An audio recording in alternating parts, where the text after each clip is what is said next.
Braxtons and you'll see we are not like an ordinary family. Tracy, Towanda, Trinas, Tamar, s05e will teach you a thing or two. The Braxton family values. Hey everybody, let's talk about the Braxton family values. So there were just a few things that happened in this episode. At the beginning of the episode, it starts at Tamar's house.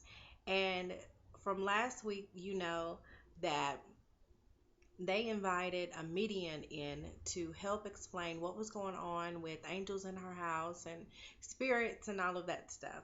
And so the medium comes and lets them know that the spirit of their grandmother is actually who's in the house watching over Logan, and that the other angels that are there are nice angels and they have nothing to worry about. So it makes Tamar feel better about the different beings that are in her house or whatever. So that made her feel more comfortable.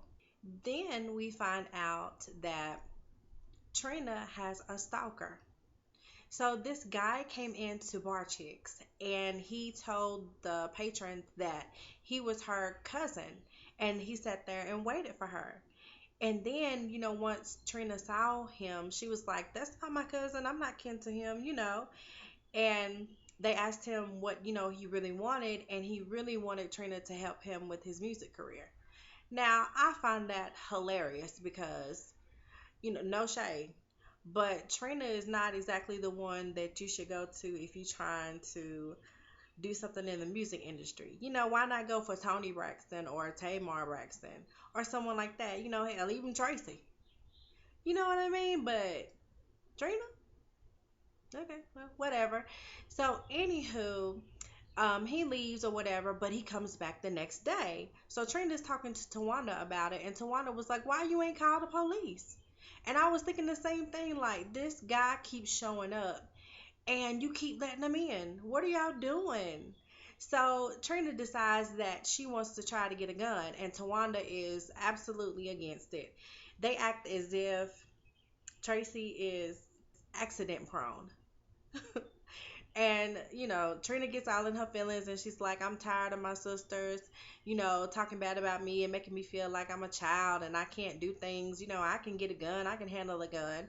So, anyway, Towanda and Tracy take her to this laser tag type thing or whatever to see how good she is with a gun. And, of course, Towanda and Tracy tear her up. So eventually she decides that since she's not so great with guns, based on laser tag, okay, she's just going to get security for now. But she is seriously considering getting a firearm. I don't think she should get one, but if it's going to make her feel more safe, then I guess. She really needs to get trained with that gun so that she's less prone to have an accident and she's not scared, or because people that are scary with guns normally kill people, so I don't know.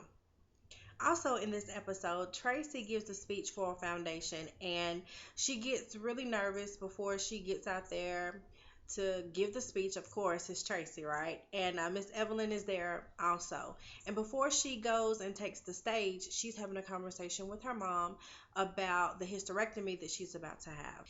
And one of her fears is that once she has the hysterectomy, she feels like part of her womanhood is going to be gone. But Miss Evelyn, reassured her and let her know, just because your uterus won't be there doesn't mean that you still won't be a woman. So Tracy gives her speech, and true to Tracy's form, honey, she messes up, okay, the first half of it, but then she pulls it together and she makes it through. So the end of this episode is basically where all the drama really was. This was the part where Tamar found out that she was fired from the reel. And in the beginning of it, she seems as though she doesn't really know why she's been fired.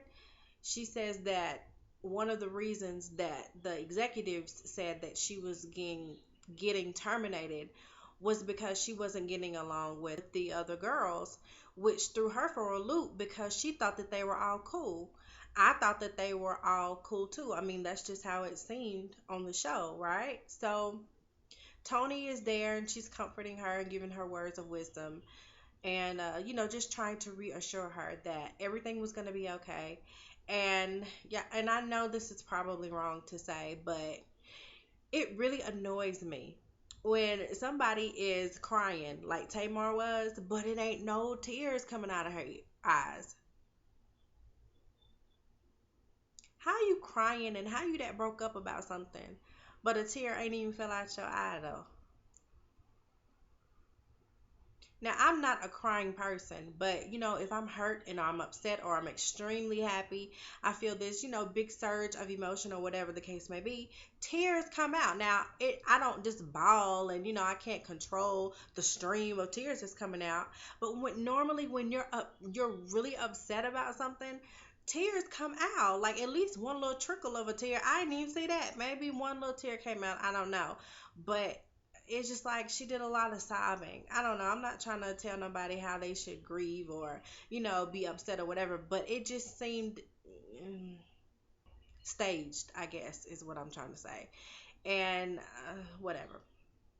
So this whole Tamar Braxton getting fired from the real thing has been weird because at first it seemed as though the girls had something to do with it. Like she wasn't getting along with them behind the scenes, and that was part of it. Then it seemed like, once Lonnie came out and made that video, and, the other girls, started talking about how they supported her and they didn't have nothing to do with it and they didn't even know it was happening and, all of this other stuff, they started saying that it was more of the executives, like she was being hard to work with or she wasn't marketable or things like that. And then the last thing I heard was that they had a focus group come in and Tamar didn't test well with them.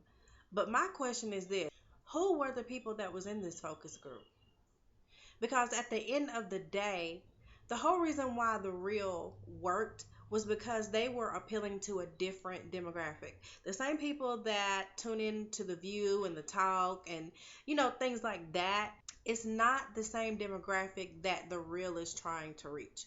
They're more for the younger women, you know, and they talk about the things that are important to the younger generation. A lot of people say, well, it's not the View and it's not that, and I wish they talk about different content. But that's the point.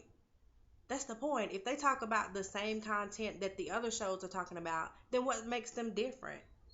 So I like the real, and I like the direction that they're going in. And Tamar was definitely an element to that show. Now I enjoy Tamar more on the real than I do in her reality series, because in this reality series with her and her sisters and her family and stuff, she works my ever loving nerve. But I like her on that panel. I do.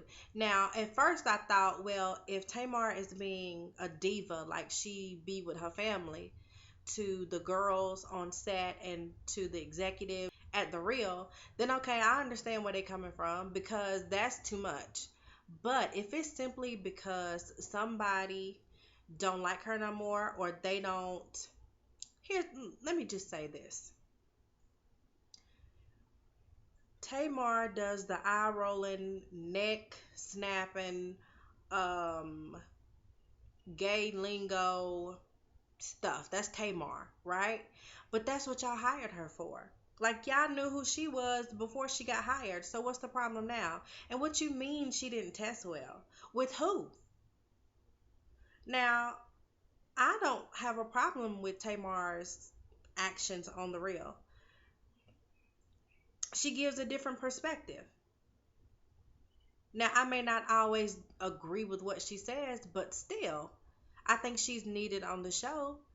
So, whatever. I don't know who they're going to get to try to replace her, but anyway. That's what happened on the Braxton Family Values, and I will see you guys next week for the next episode. See you later. We are the Braxtons, and you'll see we are not like an ordinary family. Tracy, Towanda, Trina, Tamar, s05e03 will teach you a thing or two.